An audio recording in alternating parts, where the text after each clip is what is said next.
అన్నదాత అన్నదాత మీ అన్నదాత చెమటోడ్చి ఆహారాన్నందించే రైతన్న అనునిత్యం నీ కండదండగా నిలిచే నేస్తం ఎవరన్నా అన్నదాత అన్నదాత మీ అన్నదాత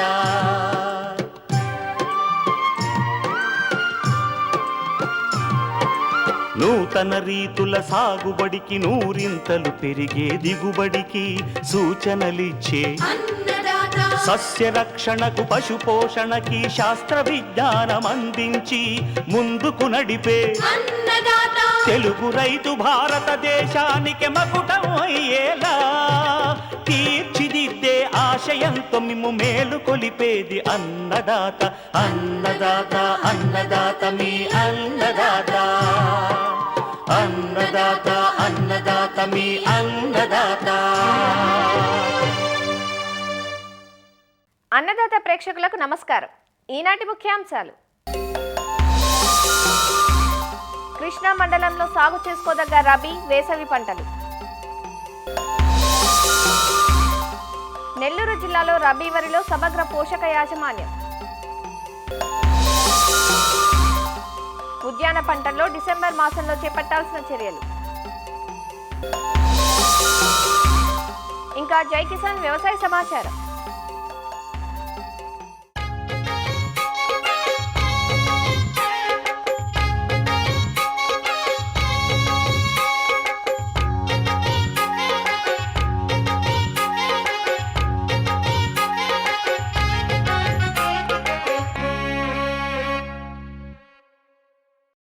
ఏ పంటలోనైనా అధిక దిగుబడులు సొంతం చేసుకోవాలంటే ముందుగా రైతుల మదిలోకి వచ్చేది ఎరువులను అధికంగా వినియోగించడం.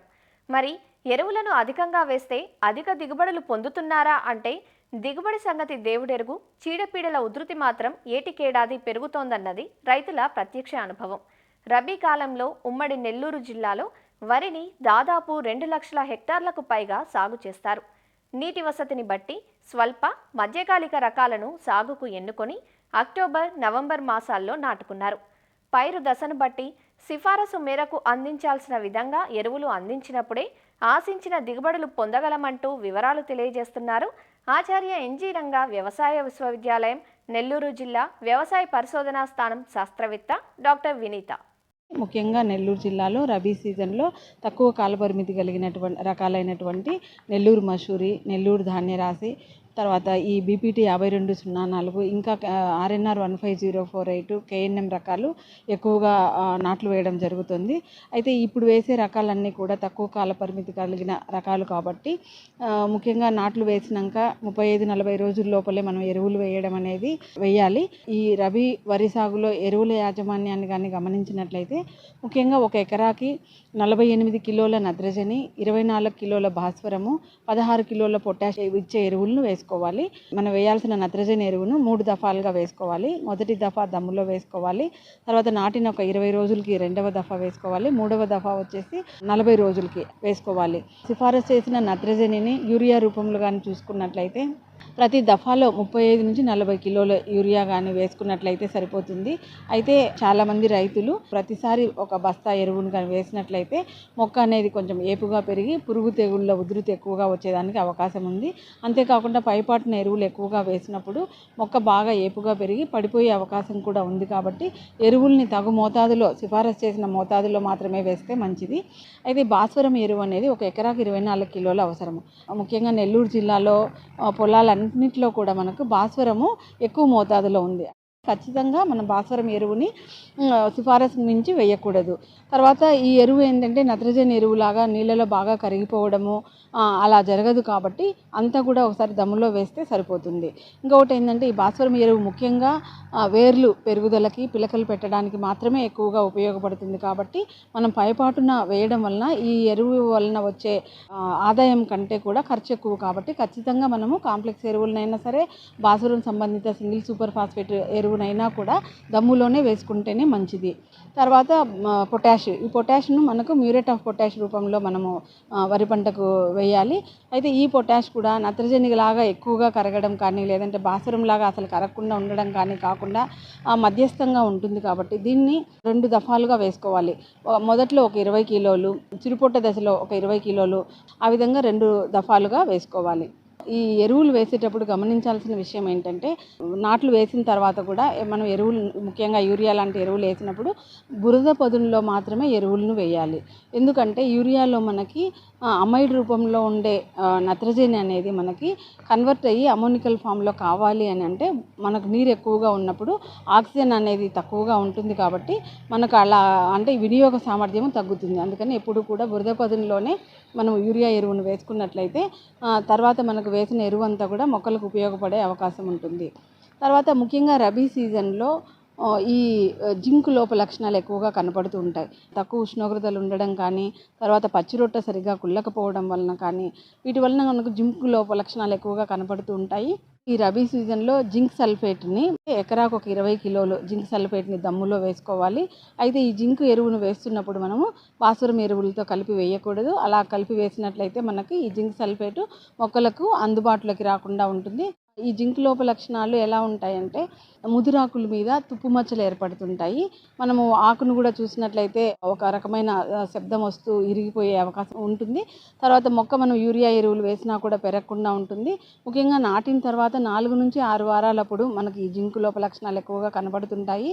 సో మొదట్లో మనం దమ్ములో జింక్ సల్ఫేట్ వేసినా కూడా తర్వాత ఈ జింక్ లోప లక్షణాలు వచ్చే అవకాశం ఉంది కాబట్టి పైపాటుగా మనకు 2 గ్రాములు జింక్ సల్ఫేట్ 1 లీటర్ నీటికి కలుపుకొని 2 నుంచి 3 పర్యాయాలు మనం పిచికారీ చేసుకున్నట్లయితే ఈ జింక్ లోప లక్షణాలను మనము సవరించుకోవచ్చు. అయితే ముఖ్యంగా ఈ బీపీటీ 5204 కానీ 1010 వంటి రకాల్లో మనకి జింక్ లోప లక్షణాలు ఎక్కువగా కనపడుతుంటాయి. నెల్లూరు మసూరిలో వీటిలో మనకు అంత ఎక్కువగా జింక్ లోప లక్షణాలు కనపడవు.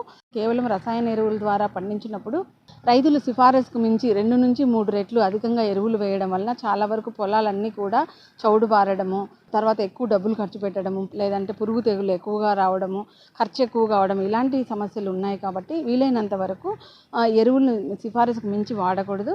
అయితే ఈ ఎరువుల్ని మనం తగ్గించుకోవాలి, కేవలం సేంద్రీయ వ్యవసాయం ద్వారానే పండించుకోవాలి అని అనుకున్నప్పుడు మనకు అందుబాటులో ఉన్నటువంటి పశువుల ఎరువు కానీ, వానపాముల ఎరువు కానీ, ప్రెస్మెట్ కానీ, తర్వాత కోళ్ళ ఎరువు కానీ, తర్వాత షీప్ మెన్యూర్ కానీ ఇలాంటివి వేసుకొని మనం వేయాల్సిన ఎరువుల్ని తగ్గించుకొని ఈ సేంద్రీయ ఎరువులను వేసుకున్నట్లయితే మనకు మంచి దిగుబడి వచ్చే అవకాశం ఉంది.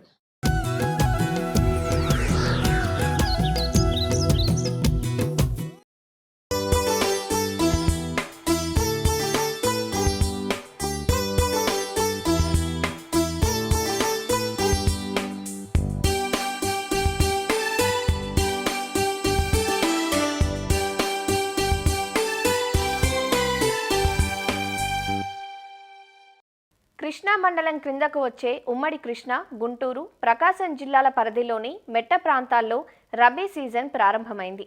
ఖరీఫ్ సీజన్లో వరి పంట సాగు చేయలేని ప్రాంతాలు, పత్తి పంటను తొలగించిన చోట, అలాగే పంటలు వేయకుండా ఖాళీగా ఉంచిన భూముల్లో మోంతా తుఫానుకు పంటలు కోల్పోయిన ప్రాంతాల్లో రబీ పంటలు సాగు చేయడానికి రైతులు సిద్ధమవుతున్నారు. కృష్ణా మండల పరిధిలోని కొన్ని ప్రాంతాల్లో సాగునీటి సౌకర్యం ఉండగా మరికొన్ని చోట్ల మాత్రం వర్షాధారంగానే పంటలను వేయవలసిన పరిస్థితి ఉంది. ఈ పరిస్థితుల్లో కృష్ణా మండలంలో సాగు చేసుకోదగ్గ రబీ, వేసవి పంటలు, వాటిలో మేలు రకాల గురించి తెలియజేస్తున్నారు కృష్ణా మండల సహపరిశోధన సంచాలకులు డాక్టర్ దుర్గా ప్రసాద్. కృష్ణా మండలంలోని ఉమ్మడి కృష్ణా, గుంటూరు, ప్రకాశం జిల్లాల్లో మనకి ఇప్పుడు ఖరీఫ్ పంటలు చాలా వరకు పూర్తయినాయి. కొన్ని పంటలు పత్తి, అలాగే కంది ఇలాంటివి కొనసాగుతూ ఉన్నాయి. ఈ పరిస్థితిలో ఇప్పుడు ఇరిగేషన్ సోర్సెస్ని బట్టి మనం పంటల్ని ఈ రబీ కాలంలో వేసుకుంటానికి అనువైన సమయం ఇది. ముఖ్యంగా ఈ 3 జిల్లాలకి అనువైన మనం రబీలో వేసుకునే పంటలు కనుక చూసుకున్నట్లయితే ముఖ్యంగా మొక్కజొన్న అనేది ఈ 3 జిల్లాల్లో కూడా విస్తారంగా రబీలో సాగు చేసుకుంటానికి అవకాశం ఉన్న పంట.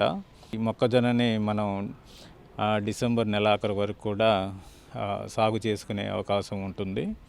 ఇక రెండోది మనం మినుము కూడా సాగు చేసుకుంటానికి రబీలో మంచి అవకాశం ఉంది.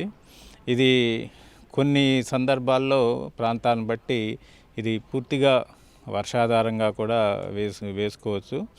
నీటి వసతి ఉంటే కనుక 1-2 తళ్ళు ఉన్న చోట కూడా ఈ మినుమును వేసుకుంటే మంచి దిగుబడులుకి అవకాశం ఉంది.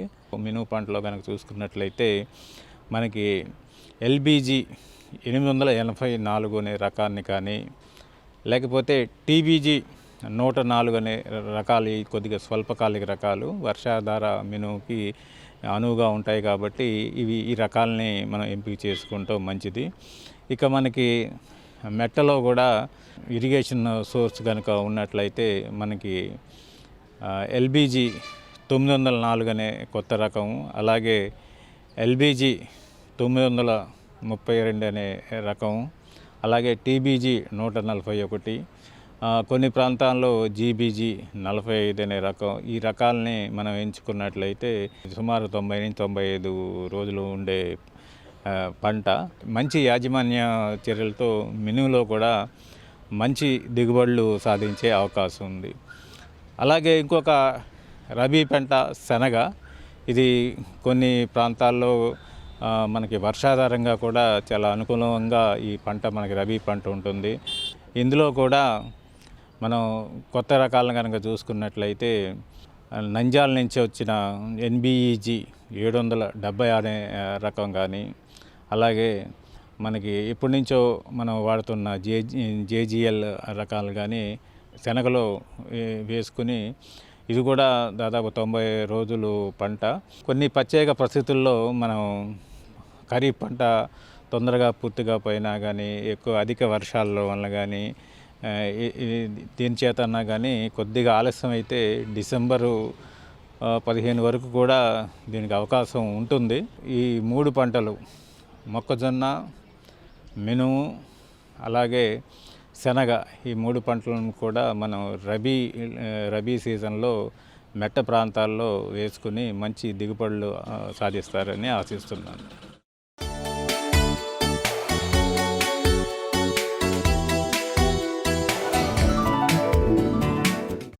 అధిక విలువతో కూడిన పంటలు ఉద్యాన పంటలు. పండ్లు, కూరగాయలు, పూలు, అల్లం, పసుపు, మిరప పంటలు ఉద్యాన పంటల క్రిందకు వస్తాయి. అధిక పెట్టుబడితో కూడిన ఈ పంటల్లో సమయానుకూలంగా యాజమాన్య సస్యరక్షణ చర్యలు చేపట్టినప్పుడే మంచి దిగుబడులను సాధించగలం. ప్రతి నెల మొదటి వారంలో వివిధ ఉద్యాన పంటల్లో చేపట్టాల్సిన పనుల గురించి తెలుసుకుంటున్నాం కదా. ఇవాల్టి అన్నదాతలో డిసెంబర్ మాసంలో ఉద్యాన పంటల్లో చేపట్టాల్సిన సస్యరక్షణ చర్యల గురించి అశ్వరావుపేట ఉద్యాన కళాశాల ఆచార్యులు డాక్టర్ ఐవి శ్రీనివాసరెడ్డి నుంచి తెలుసుకుందాం. మామిడిలో ఇప్పటిదాకా కురిసిన అకాల అధిక వర్షాల వల్ల మొగ్గలు ఆలస్యంగా కనిపించే అవకాశం ఉంది. ఈ మొగ్గలను ఉత్తేజపరిచి వేగంగా పూతను రప్పించడం కోసం ఈ మాసంలో డిసెంబర్ 15 తర్వాత ఒకసారి తేలికపాటి తడి ఇవ్వవచ్చు. ఒకవేళ తడి ఇచ్చే అవకాశం లేకపోయినట్లయితే పొటాషియం నైట్రేట్ 10 గ్రాములు, యూరియా 5 గ్రాములు లీటర్ నీటికి చొప్పున కలిపి పిచికారీ చేయటం ద్వారా పూతను వేగంగా రప్పించవచ్చును. మామిడిలో తేనెమంచి పురుగులు, తామర పురుగుల ఉధృతి అధికంగా కనిపిస్తుంది. దీని నివారణకు క్లోథయానిడిన్ అనే మందు 0.1 గ్రాము లీటర్ నీటికి చొప్పున కలిపి పిచికారీ చేసుకోవాలి. అదేవిధంగా ఉష్ణోగ్రతలు బాగా తగ్గటం వల్ల ఉదయం పూట తెల్లటి పొగమంచు లేదా మంచు పడే అవకాశం ఉంది. దీనివల్ల మామిడిలో బూడిద తెగులు ఆశించే అవకాశం ఉంటుంది. దీని నివారణ కోసం నీటిలో కరిగే గంధకం 3 గ్రాములు లీటర్ నీటికి చొప్పున కలిపి పిచికారీ చేసుకోవడం ద్వారా నివారించవచ్చు. జామలో పిండి నల్లి ఉధృతి బాగా కనిపిస్తుంది. కొమ్మల పైన కాయ తొడిమి దగ్గర ఆశించి రసం పీల్చడం వల్ల కాయలు, ఆకులు రాలిపోవడం గమనించవచ్చు. దీని నివారణకు ఇమిడాక్లోప్రిడ్ అనే మందు 0.3 మిల్లీలీటర్లు, దాంతోపాటు 2.5 మిల్లీలీటర్ల వేప నూనె కలిపి పిచికారీ చేయడం ద్వారా నివారించుకోవచ్చు. ఉధృతి అధికంగా ఉన్నట్లయితే ప్రతి మొక్క పాదులో 100 గ్రాములు క్లోరిఫైరిపాస్ పొడి మందు చల్లి నేలలో కలుపుకోవాలి. అరటి విషయానికి వచ్చినట్లయితే సికటోకా ఆకుమచ్చ తెగులు వ్యాపించకుండా హెక్సాకొనజోల్ అనే మందు 2 మిల్లీలీటర్లు లీటర్ నీటికి చొప్పున కలిపి పిచికారీ చేసుకోవడం ద్వారా నివారించుకోవచ్చు. చలి అధికంగా అవటం వల్ల జింకు లోపం కనిపించే అవకాశం ఉంది. ఈ జింకు లోప నివారణ కోసం ప్రతి మొక్కకు 10 గ్రాములు జింకు సల్ఫేటు పాదిలో వేసుకోవాలి. అదేవిధంగా పైపాటుగా 0.5 గ్రాములు చీలేటెడ్ జింకును లీటర్ నీటికి చొప్పున కలిపి పిచికారీ చేసుకోవడం ద్వారా ఈ జింకు లోపాన్ని నివారించుకోవచ్చు. బత్తాయి నిమ్మలో కత్తెర పంట కోసం డిసెంబర్ మాసంలో నీటి తడులు ఆపివేసి బెట్టకు గురి చేసుకోవాలి. అదేవిధంగా ఉన్న కాయల మీద మంగు తెగులు వ్యాపించకుండా స్పైరోమెస్ఫిన్ అనే మందు 1 మిల్లీలీటర్ లీటర్ నీటికి చొప్పున కలిపి 15 రోజుల వ్యవధిలో 2 సార్లు పిచికారీ చేసుకోవాలి. ద్రాక్ష విషయానికి వచ్చినట్లయితే ఎక్కువగా బూడిద తెగులు ఆశించే అవకాశం ఉంది. కత్తిరింపులు చేసిన 65 రోజుల తర్వాత హెక్సాకొనజోల్ మందు 1 మిల్లీలీటర్, అదేవిధంగా 70 రోజుల తర్వాత ఇప్రో వ్యాలీ కార్బ్ మరియు ప్రొపినెబుల్ కలిసిన మిశ్రమం 3 గ్రాములు, 75 రోజుల తర్వాత మైక్రోబొటానిల్ అనే మందు 1 గ్రాము లీటర్ నీటికి చొప్పున కలిపి 3 సార్లు వరుసగా పిచికారీ చేసుకున్నట్లయితే బూడిద తెగుల్ని నివారించుకోవచ్చు. బొప్పాయిలో రసం పీల్చే పురుగుల ఉధృతి అధికంగా కనిపిస్తుంది. ఇమిడాక్లోప్రిడ్ అనే మందు 0.3 మిల్లీలీటర్లు కానీ లేదా పైరిఫ్రాక్సిపెన్ అనే మందు 1 మిల్లీలీటర్ లీటర్ నీటికి చొప్పున కానీ కలిపి పిచికారీ చేయటం ద్వారా బొప్పాయిలో రసం పీల్చే పురుగులను నివారించుకోవచ్చు. సపోటాలో ఎక్కువగా ఆకుమచ్చ తెగులు కనిపిస్తూ ఉంటుంది. దీని నివారణకు మ్యాంగో జబ్ అనే మందు 2 గ్రాముల లీటర్ నీటికి చొప్పున కలిపి పిచికారీ చేసుకోవడం ద్వారా నివారించుకోవచ్చు. కూరగాయల విషయానికి వచ్చినట్లయితే టమాటాలో ఆకుమాడు తెగులు ఆశించడం వల్ల అన్ని భాగాల మీద గోధుమ రంగు మచ్చలు కనిపిస్తూ ఉంటాయి. ముఖ్యంగా పూత పిందెల మీద కూడా గోధుమ రంగు మచ్చ వ్యాపించి కాయలని అధికంగా పాడైపోతూ ఉంటాయి. దీని నివారణకు టెబుకొనజోల్ మందు 1 మిల్లీలీటర్ కానీ లేదా అజాక్సిస్ట్రోబిన్ మందు 1 మిల్లీలీటర్ కానీ లీటర్ నీటికి చొప్పున కలిపి పిచికారీ చేసుకోవడం ద్వారా నివారించుకోవచ్చు. బెండలో ఎక్కువగా కాయతొలుచు పురుగులు ఆశించే అవకాశం ఉంది. దీని నివారణకు క్లోరాంట్రినిప్రోల్ అనే మందు 0.3 మిల్లీలీటర్లు కానీ లేదా ఇమామెక్టిన్ బెంజోయేట్ అనే మందు 0.5 గ్రాములు లీటర్ నీటికి చొప్పున కలిపి పిచికారీ చేసుకోవడం ద్వారా నివారించుకోవచ్చు. తెల్లదోమ కూడా అధికంగా కనిపిస్తూ ఉంటుంది. ఈ తెల్లదోమ నివారణకు థయామిథాగ్జామ్ అనే మందు 0.4 గ్రాములు లీటర్ నీటికి చొప్పున కలిపి పిచికారీ చేసుకోవడం ద్వారా నివారించుకోవచ్చు. అదేవిధంగా వంగ విషయానికి వచ్చినట్లయితే ఆకుమాడు తెగులు అధికంగా కనిపిస్తూ ఉంటుంది. దీని నివారణకు మ్యాంగో జబ్బు 2 గ్రాములు కానీ లేదా కార్బండిజం 1 గ్రాము కానీ లీటర్ నీటికి చొప్పున కలిపి పిచికారీ చేసుకోవడం ద్వారా నివారించుకోవచ్చు. కాకర, సొర, బీర లాంటి పంటల్లో బూడిద తెగులు వ్యాపించే అవకాశం ఉంది. దీని నివారణకు మైక్రోబొటానిల్ అనే మందు 1 గ్రాము లీటర్ నీటికి చొప్పున కలిపి పిచికారీ చేసుకోవాలి. అదేవిధంగా పుచ్చ, కర్బూజా లాంటి పంటల్లో తీగ బాగా సాగిన తర్వాత కొనలు తుంచడం ద్వారా ఎక్కువ సంఖ్యలో పక్క కొమ్మలు, కాయల దిగుబడి పెంచడానికి ఉపయోగపడుతుంది. అల్లం లాంటి పంటలో దుంపలు పక్వానికి వచ్చి కోతకు సిద్ధంగా ఉంటాయి. ముఖ్యంగా ఆకులు పసుపు రంగులోకి మారి ఎండిపోవటం గమనిస్తే ఆ అల్లం దుంపలు పక్వానికి వచ్చినట్లుగా భావించి దుంపలను తవ్వి తీసుకొని శుభ్రపరచుకొని మార్కెటింగ్ చేసుకోవచ్చు. అదేవిధంగా పసుపులో మర్రాకు తెగులు వ్యాపించే అవకాశం ఉంటుంది. ఈ మర్రాకు తెగులు నివారణ కోసం మ్యాంగో జబ్ మందును 2 గ్రాములు లీటర్ నీటికి చొప్పున కలిపి పిచికారీ చేసి వారం రోజుల తర్వాత టెబుకొనజోల్ మందు 1 మిల్లీలీటర్ లీటర్ నీటికి చొప్పున కలిపి పిచికారీ చేసుకోవచ్చు. ఉధృతి అధికంగా ఉన్నట్లయితే అజాక్సిస్ట్రోబిన్ లాంటి మందు 1 మిల్లీలీటర్ లీటర్ నీటికి చొప్పున కలిపి పిచికారీ చేసుకోవడం ద్వారా ఈ తెగులు నివారించుకోవచ్చు. మిరప విషయానికి వచ్చినట్లయితే ఉష్ణోగ్రతలు పడిపోవటం వల్ల కొమ్మకుళ్ళు, అదేవిధంగా కాయకుళ్ళు తెగులు ఆశించే అవకాశం ఉంటుంది. దీని నివారణకు పైరాక్సిస్ట్రోబిన్ అనే మందును 1 గ్రాము లీటర్ నీటికి చొప్పున కలిపి పిచికారీ చేసుకోవడం ద్వారా నివారించుకోవచ్చు. అదేవిధంగా కొన్ని ప్రాంతాల్లో నల్ల తామర పురుగు మిరపలో అక్కడక్కడ కనిపిస్తూ ఉంది. ఈ నల్ల తామర పురుగు నివారణ కోసం స్పైనటోరియం అనే మందుని 0.35 మిల్లీలీటర్లు లీటర్ నీటికి చొప్పున కలిపి పిచికారీ చేసుకోవడం ద్వారా నివారించుకోవచ్చు. అదేవిధంగా అక్కడక్కడ ఆయిల్ పామ్ తోటల్లో సర్పిలాకార తెల్లదోమ అధికంగా కనిపిస్తుంది. దీనివల్ల ఆకులు మాడిపోతూ కనిపిస్తున్నాయి. దీని నివారణ కోసం ఇజారియా ఫ్యూమజోరియా అనే జీవ కీటకనాశిని 10 గ్రాములు లీటర్ నీటికి చొప్పున కలిపి పిచికారీ చేసుకోవడం ద్వారా ఈ యొక్క సర్పిలాకార తెల్లదోమని నివారించుకోవచ్చు.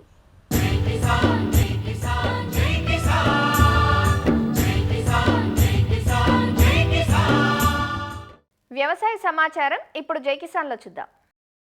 ఉమ్మడి కర్నూలు జిల్లాలో ఖరీఫ్ వరి కోతలు ముమ్మరంగా కొనసాగుతున్నాయి.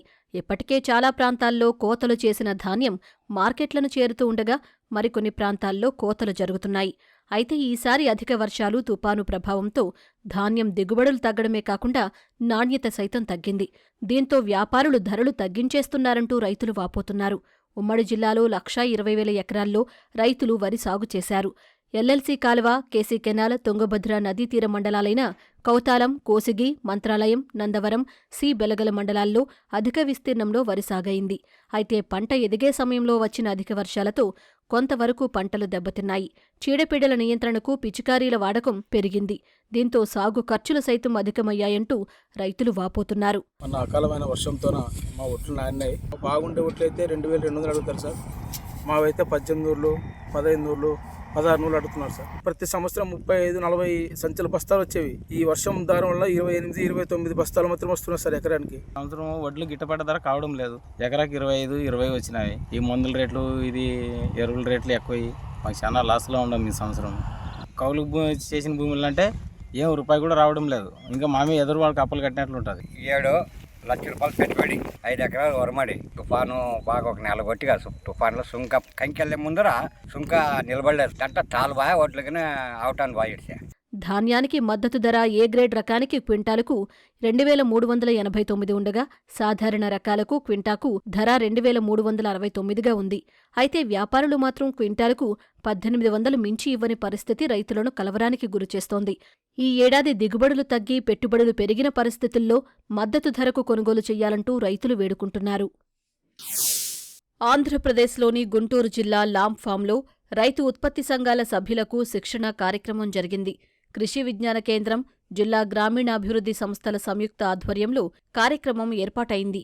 రైతు ఉత్పత్తిదారుల సంఘాలు కేవలం వ్యవసాయంపైనే ఆధారపడకుండా అనుబంధ రంగాలు, ఉప ఉత్పత్తుల తయారీపై దృష్టి సారిస్తే ఒడిదుడుకులు లేకుండా ముందుకు సాగవచ్చని నిపుణులు సూచించారు.